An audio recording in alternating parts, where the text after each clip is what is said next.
My guest today is Bob Aldons. Bob joins us from carbiz.com.au, or just car business, in Brisbane.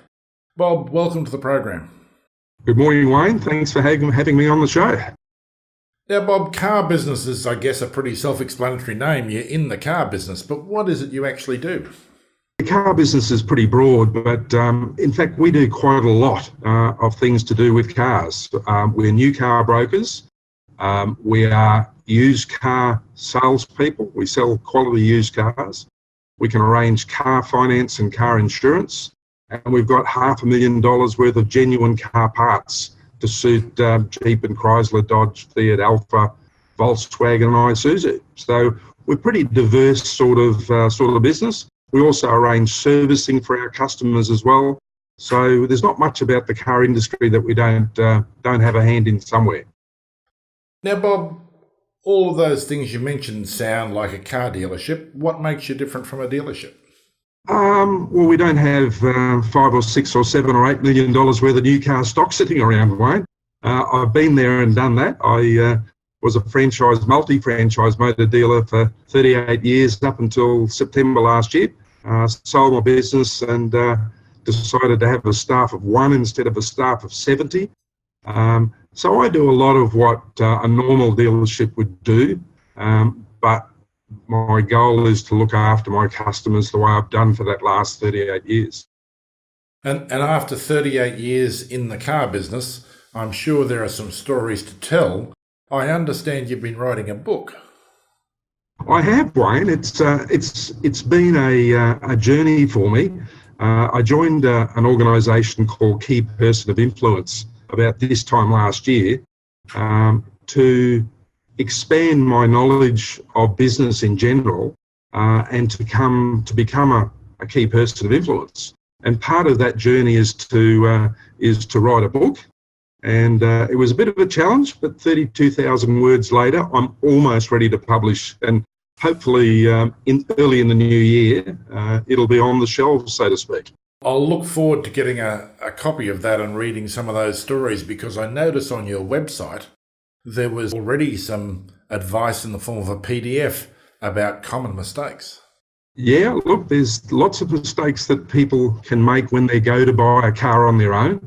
And so on my website, as you said, carbusiness.com.au, there's a downloadable PDF which outlines the 10 most common mistakes that car buyers make. On that same site, there's 11 tips to prepare your own vehicle for sale as well. So yeah, there's lots of advice on that site, and the title of the book, Wayne, is True Confessions of a Car Dealer: How to Avoid the Tricks, Traps, Potholes and Speed Bumps on your way to buying a car. When you say you do a lot of things in the way that car dealerships do, I guess the biggest difference I noticed on your website, if I can put it this way, you're a buyer's agent. You act in the best interest of the person buying the car.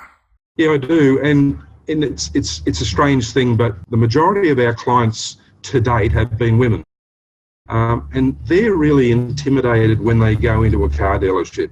They're not practiced at it. They go in. Generally, women are treated unfairly, I suppose, is a nice way to put it.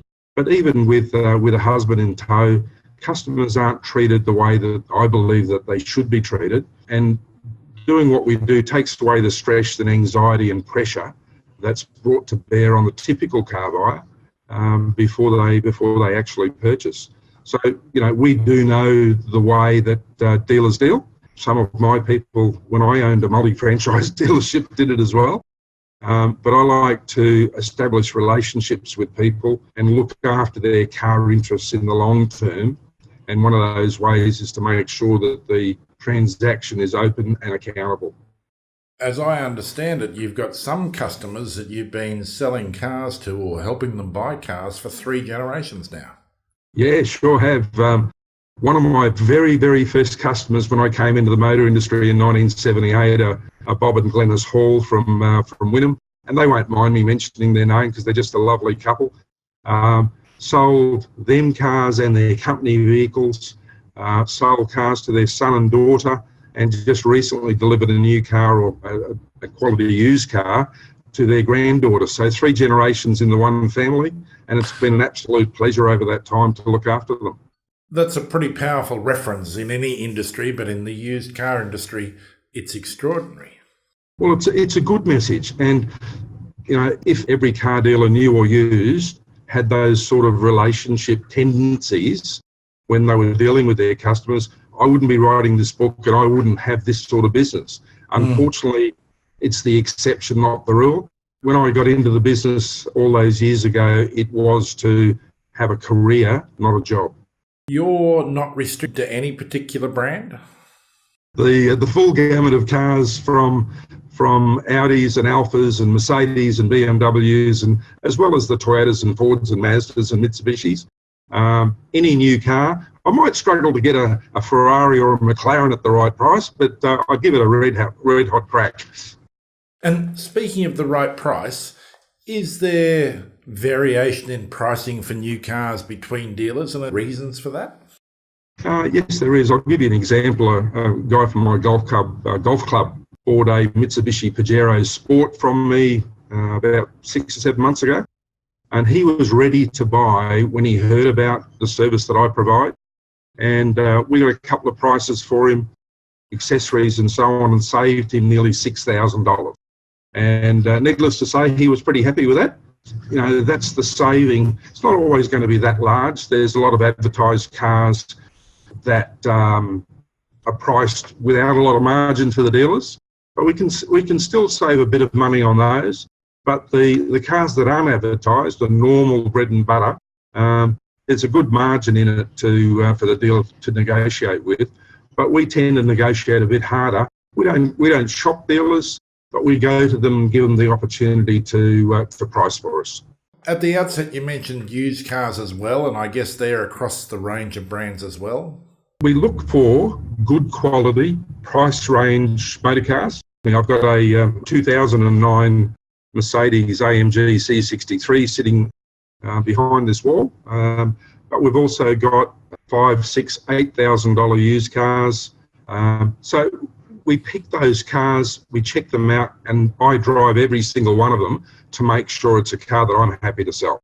So we don't have 100 cars in stock like a normal dealer, but we've got 15 to 20, hand-selected vehicles that will do the job long-term for our customers. And Bob, you keep quite a lot of spare parts. Yeah, look, a bit of a story to that. When I sold the business back in September 2015, the new owner would only keep the spare parts that were 12 months old or younger. So I took away all the parts that were older than 12 months. And as I said, I've got the for Chrysler, Jeep, Dodge, Fiat, Alfa Romeo, Volkswagen and Isuzu Ute. And you can have a look at those on my spare parts site, which is called genuinespares.com.au. So that's genuinespares.com.au. And there's a lot of parts there. There's about 1,300 or 1,400 lines. And most of them are starting to be hard to get parts that even the dealers can't get a hold of. Bob Aldons, it's been a pleasure having you with me today. How can people get in touch with you? Wayne, the easiest way is via my website, which is carbusiness.com.au. On there's my email address and my phone contact number. And however people want to contact me, I'm very happy to give advice, anything to do with motor cars. Bob Aldons, carbusiness.com.au. It's been a pleasure having you with me today. Thanks, Wayne. It's been great. I hope the customers out there get some information that they can use. They can check us out on carbusiness.com.au, and my contact information's there as well.